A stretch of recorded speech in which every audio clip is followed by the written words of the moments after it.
Hey, how's it going, guys? I'm Myoou and welcome back to another deck showcase video. I hope you are doing well.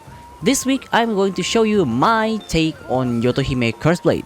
This deck was inspired by Kaneki from the last live stream, but he used Otengu instead of Karasu Tengu.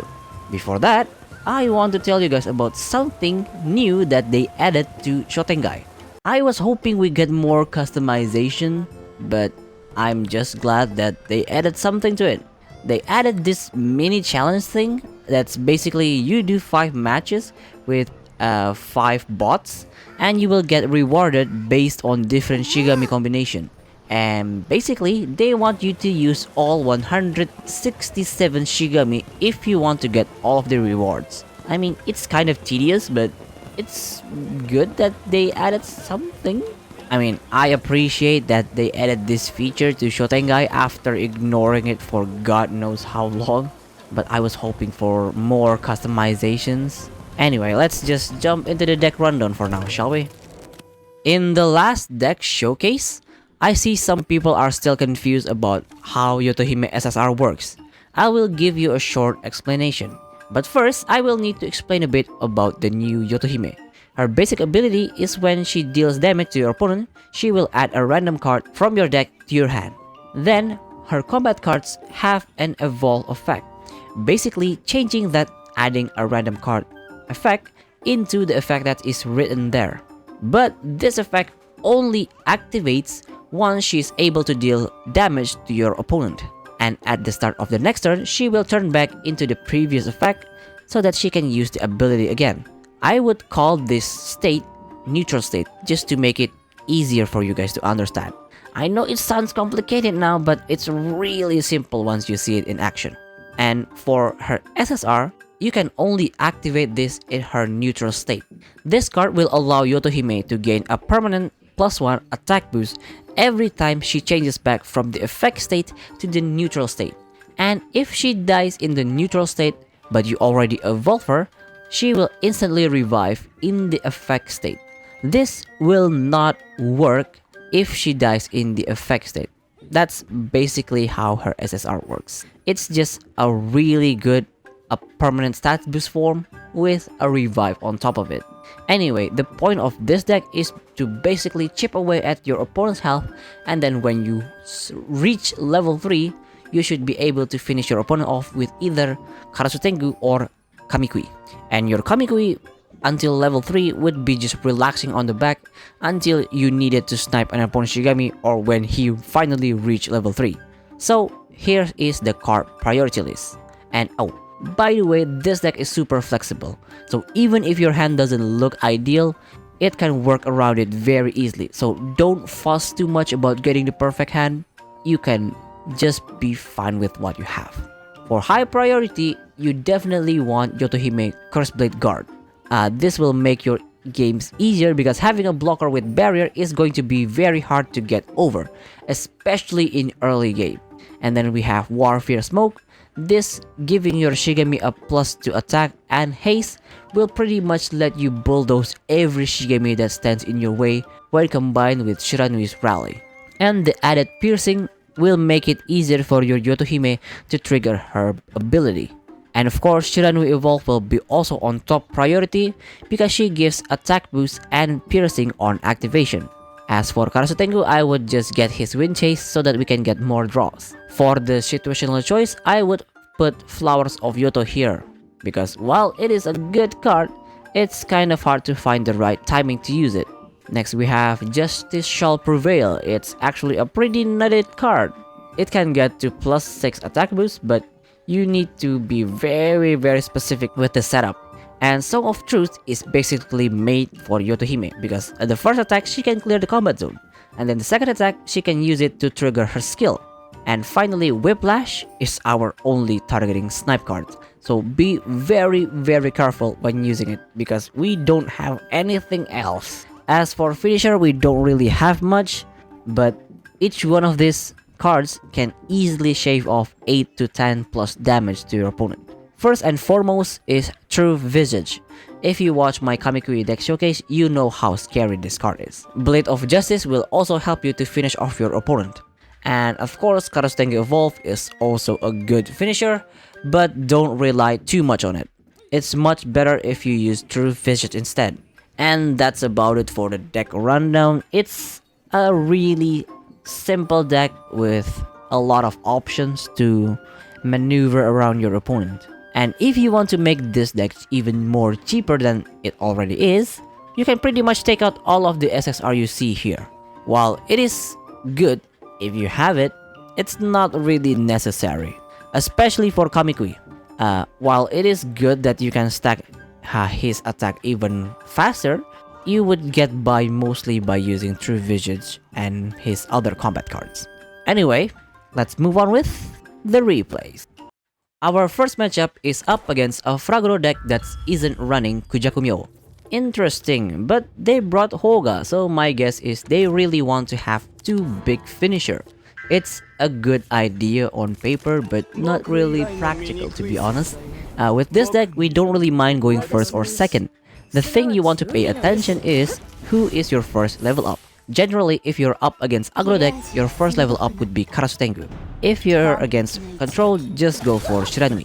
The most important thing with this deck is trying to get Yoto Hime combat cards, because she will be the one that decides how easy or hard the match will be for you.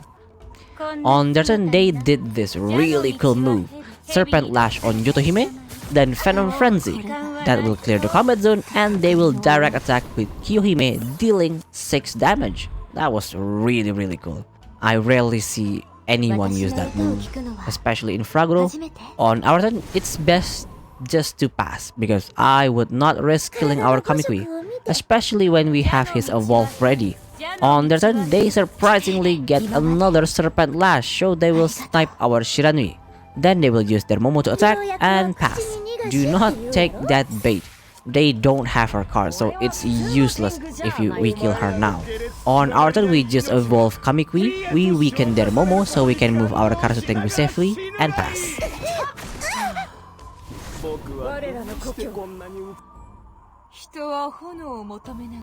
On their turn, they will evolve Hououga, then attack with Hime. After that, they will use their last Serpent Lash to take out our Karasengo. That will also poke us with Hououga's passive, because the more she damages, the stronger her SSR will be. On our turn, we need to start putting pressure on them, so we put Flowers of Yoto, use the haste to get rid of their Hime, and after that we activate Curse Blade Style so we can damage their Shigami. That will hit their Suzuka Gozen, their main damage dealer, and as long as they can't kill our Yoto Hime, we can keep doing this over and over again. On their turn, of course, they would not let that happen. They will snipe our Yoto Hime, then use Myoou again to attack and pass. Would have been really cool if you could loop it. And on our turn, we top deck our finisher, so all we need to do is just stall a little bit more. We evolve Shiranui, then punch out their Myoou with our Kamikui and pass. On their turn, they will fire off Ignite, that will get our Kamikui to their punching range, so they will use Hououga to kill him and pass. Okay, so that definitely means they don't have any of her level 3 cards just yet. On our turn, we top deck the perfect card, literal perfect card. We use Blood of Yoto to revive our Yoto Hime. Her passive will get rid of their... While we have the chance, we might as well use the Blade of Justice to deal even more damage, dealing a total of 11 damage. I doubt that they could OTK us at this range. On their turn, they will activate Nameless Venom, evolve Suzuka Gozen, and activate Unprecedented to clear the combat zone and deal 3 damage to us. If they already evolve us, we could have gone into a really bad situation. On our turn, we got enough rally to bust through their Suzuka Gozen. Then we reset our assault with Song of Truth and deal 5 damage straight to their face while also sniping their Hime. With only Myoou reviving next turn, I don't think that they could do much. On their turn, they actually got Myoou Blossom to revive Hououga. I was shaking in my boots thinking that they got her SSR. but they only attack and evolve Hououga one more time and pass. We pretty much got this in the bag. We put True Visage on Kamikui and just punch them, dealing a total of 16 damage piercing.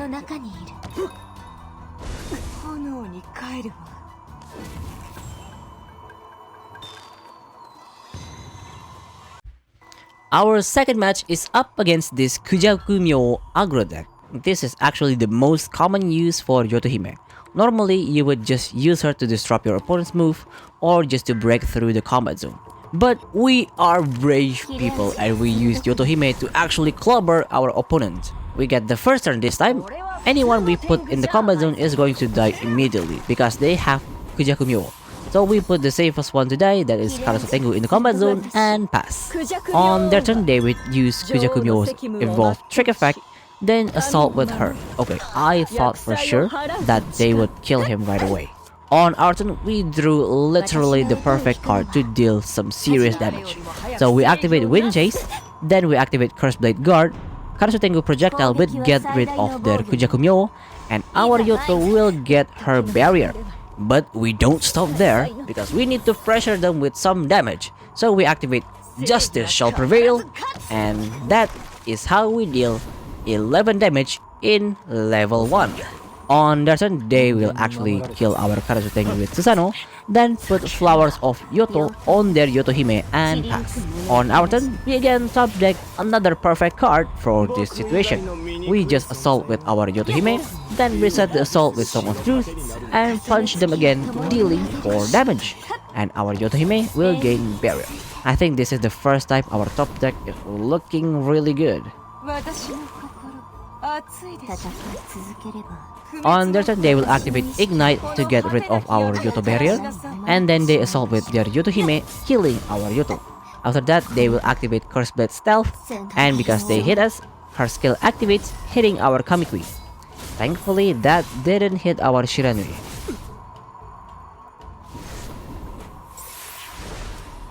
Because on our turn, we can finally evolve her after we assault with our Kamikui first.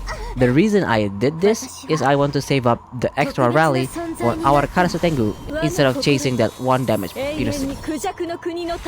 On the turn, they actually snipe our Shiranui using Phoenix Flame, then they put some Fragile on us before attacking with Kujaku Myoou, dealing 6 damage. They are slowly catching up to us. On our turn, we are just going to skip because I need Karasu Tengu to do his thing when our Yoto Hime revives.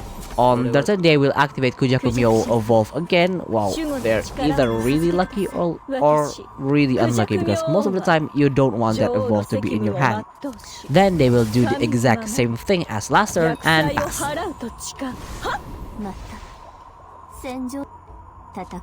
On our turn, we activate Wind Chase to see what we got. We got our finisher, and we don't really have much choice here because we need to get rid of their Kujaku Myoou this turn or will just be a punching bag. So we use Curse Blade Stealth, then assault with Karasu Tengu to put a blocker and pass.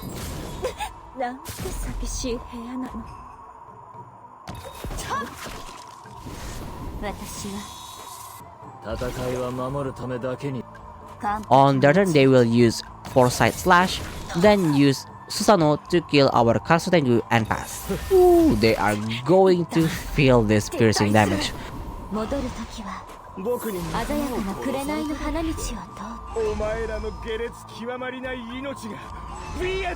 On our turn, we are going to put True Visage on Kamikui, then use Whiplash to crush their Susanoo because I am afraid of his level 3 form. And as long as they don't have Hououga's SRR, they will lose. On their turn, they put Hououga's level 3 form, then activate Phoenix Flame, killing our Kamikui. Ooh, that is a big misplay. And they realize what they did, so they will just scoop.